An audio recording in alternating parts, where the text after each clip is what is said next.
15 তাৰিখে যি বিছানং সিংহ ৰজাগৰাকী যিহেতু তেখেতৰ মৃত্যু হৈছে এই বিষয়ে কি ক'ব?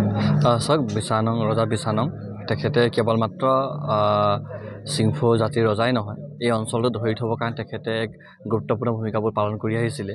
আৰু আমি যেতিয়াৰ পৰাই শুনিছোঁ তেখেতৰ নাম, এই গোটেই অঞ্চলটোত বিশেষকৈ তিৰাপ মৌজাত তেখেতে শান্তি সমৃদ্ধিশালী আৰু ঐক্যৰ কাৰণে যথেষ্ট অৱদানবোৰ আগবঢ়াইছে। তেখেতসকলৰ পিতৃপুৰুষসকলে ইয়াত এনেকুৱা ধৰণৰ অৱদান আগবঢ়াইছে আৰু এই ঘৰটো ঐতিহাসিকভাৱে জড়িত থকাই এই ঘৰৰ সম্পৰ্ক অসমৰ চাহৰ লগত আছে।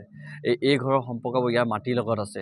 এই ঘৰৰ সম্পৰ্ক ইয়াৰ পাহাৰ, ইয়াৰ নদী, প্ৰতিটো স্থলৰ ৰাইজৰ মানুহবোৰ লগত আছে। আৰু প্ৰতিটো স্থলৰ মানুহবোৰ লগত যি তেখেতৰ চিন্তাবোৰ আছিলে, ইয়াৰ একেবাৰে বিৰল বুলি ক'ব লাগিব। একক আৰু অনন্য আছিলে, তেওঁক আমি সহজ ভাষাত ক'বলৈ গ'লে। গতিকে ইয়াৰ কেৱল মাত্ৰ আমি পূৰ্বতেও কৈছোঁ, নিৰ্দিষ্ট এটা জাতি বা জনগোষ্ঠীৰে ক্ষতি নহয়, এইটো সমগ্ৰ অঞ্চলৰ কাৰণে ক্ষতি। আৰু আমি ভাবোঁ এক খুব মূল্যৱান মানৱ সম্পদ অসমে হেৰুৱাইছে, অসমৰ জাতীয় জীৱনে হেৰুৱাইছে।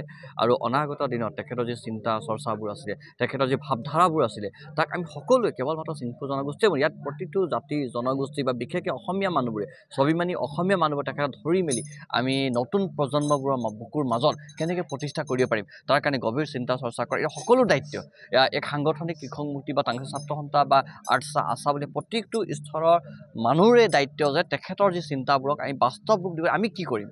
গতিকে ইয়াৰ কাৰণে আমি সকলো একত্ৰিত হ'ব লাগিব।